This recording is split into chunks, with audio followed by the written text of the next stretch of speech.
katılmak. Ama sağlığın ise hamile değilseniz, anlatabiliyor muyum? Yani hamileyseniz kesinlikle ada turlarına katılmayın. Çünkü hızlı tekne götürüyor adalara ve çok hızlı gidiyor. Tekne 1 metre havalanıp geri çok sert şekilde düşüyor. Kafanızı gözünüzü sağa sola çarpabiliyorsunuz dalgalı olduğu zaman. Teknede ayakta durmanız imkansız. Oturacaksınız yani. Ve meşhur Patong Beach yoluna geldik. Evet. Burayı herkes biliyordur, duyuyordur, görüyordur. Bir de ben göstereyim. Benim başım kel mi? Ben de çekeyim.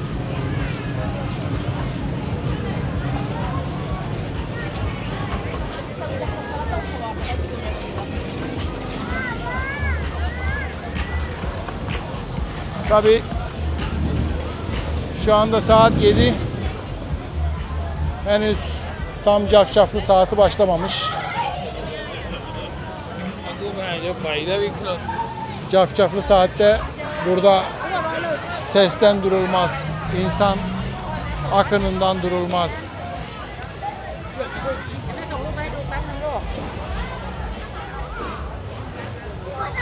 Yani şu gördüğünüz insanların 10 katı olacak 1-2 saat sonra. Ama çok rahatsız edici bir ortam oluyor.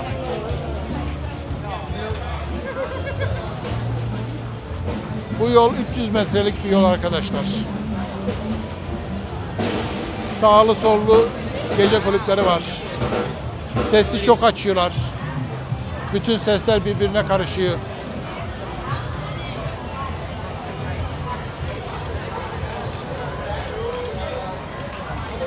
Şu an sessiz bir anı yani, öyle söyleyeyim. Gayet sessiz.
İçerideki arkadaşlar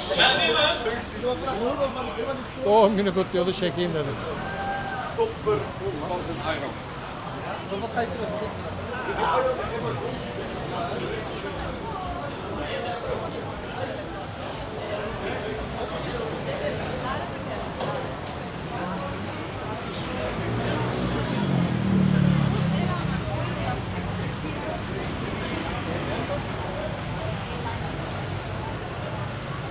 Size mümkün olduğunca Tayland'ın, daha doğrusu Patong'un sokaklarını göstermeye çalıştım arkadaşlar.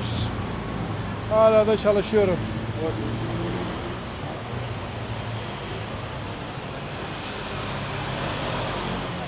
Şurada bir adet masaj salonu var.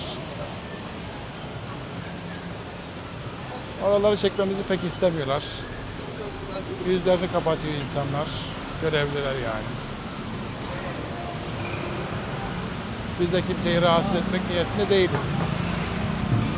Yaptığı işe saygı duyuyoruz.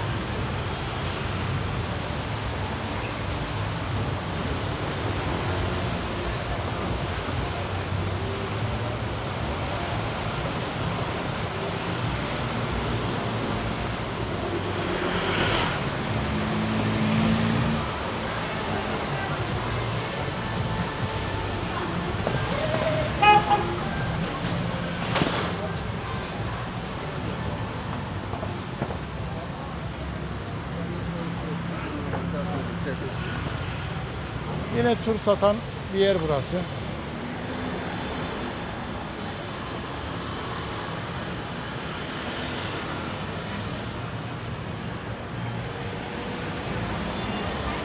Yine tropikal meyvelerin olduğu bir yer.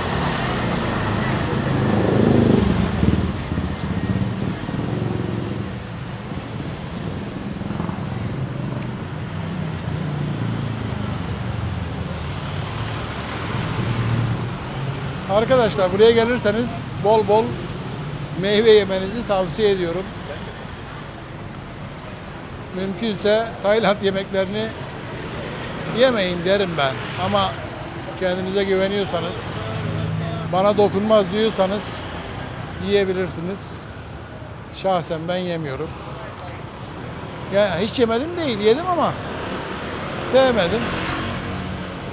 Balık yedim, pilav yedim. Pizza yedim. Efendim. Benim damak tadıma uymuyor. Ama meyveleri hiç bıkmadan yiyebilirim. Bir de burada sağlığımıza dikkat etmek zorundayız.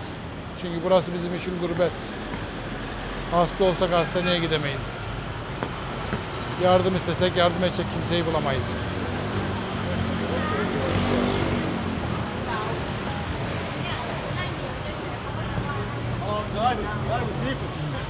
Thank you. Thank you.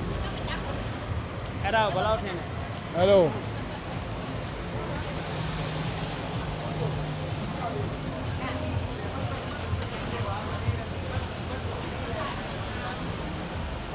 Şunu göstereyim mesela.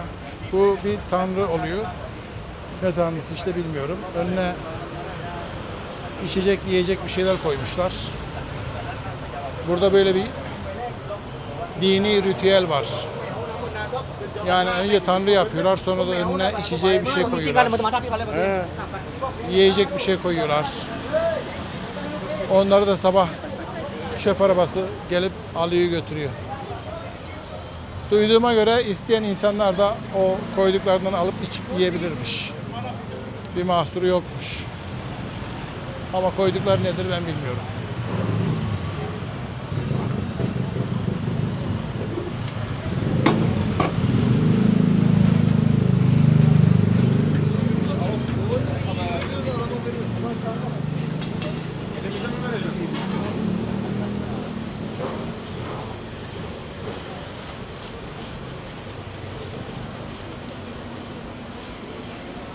Bu Tayland serisinde hemen hemen her videomda size bilgi vermeye çalıştım arkadaşlar. Bazı bilgileri tekrar tekrar söyledim.